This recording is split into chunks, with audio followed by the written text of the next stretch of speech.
বাংলাদেশের একটা news channel যার নাম 24 ঘন্টা খবর, সে আইসিসি চ্যাম্পিয়ন্স ট্রফির ফাইনালের আগে বলেছিল জয়ের পথে আমাগো নিউজিল্যান্ড। তা বলি ভাই, উঠছে লুঙ্গি কাঁপছে দেশ, উঠছে লুঙ্গি কাঁপছে দেশ, তার নাম আবার বাংলাদেশ। তা তোরা এটা কি করে ভাবিস বুঝতে পারি না ভাই।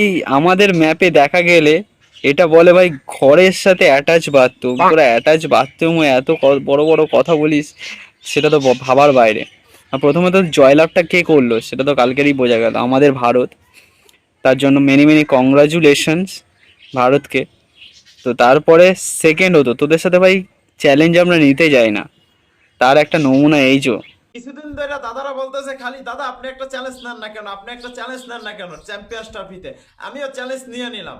প্রথমত চ্যালেঞ্জ উচ্চারণটা ঠিকঠাক করে আয়, তারপরে এসে কথা বলবি। মানে আমিও একটা চ্যালেঞ্জ নিলাম যদি নিউজিল্যান্ডকে হারাতে পারে ইন্ডিয়া যদি ট্রফি জিততে পারে তাইলে আমার মাথা আবার ন্যাড়া করব। যেই অ্যাটাচ বাথরুমের কথা বলছিলাম, সেটা প্রথমত এর জার্সিতে লেখা আছে, দেখো ভালো করে পড়ে দেখো, বসুন্ধরা টয়লেট প্রথমে লেখা আছে, মানে টয়লেট। বুঝতে পারছো তো ভাই, তোদের সাথে চ্যালেঞ্জ আমরা করি না, আর তুই চ্যালেঞ্জ নিস না। তোরা প্রতিবারে এই কথাটা বলিস, কিন্তু পরে যখন আবার খেলা কোনো আসে তখন তোরা ভুলে যাস। 20 বার কান ধরে উঠে উঠবস করব এবং আর কোনোদিন ইন্ডিয়ার বিপক্ষে মানে ইন্ডিয়ার বিরুদ্ধে মানে উল্টা পাল্টা কোনো কথা বলবো না।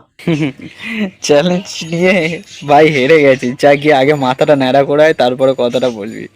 আর প্রথমত তোর হচ্ছে চ্যালেঞ্জ নিয়ে কোনো কাজ নেই, কারণ ইন্ডিয়ার লোকেরা যদি তোকে এখানে ধরতে পারে না, তোর হচ্ছে গলায় ঘুঙুর ঝুলিয়ে পাছায় তেল লাগিয়ে এমন পোদ মারবে, পাড়ার লোকে বলবে যে কীর্তন হচ্ছে। আগে যা গিয়ে ন্যাড়া হয়ে আয়।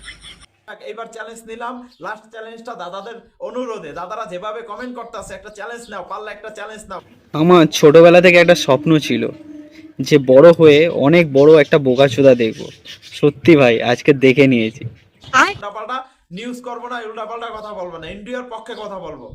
তোদেরকে ইন্ডিয়ার পক্ষে হয়ে কথা বলতে হবে না, কারণ তোদের কাপের চেয়ে বাপের সংখ্যা বেশি।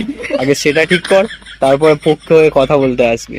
ইন্ডিয়া যদি ট্রফি জিততে পারে তাইলে আমার মাথা নেড়া করবে, এটা কনফার্ম। আমি যেটা বলি সেটা করি।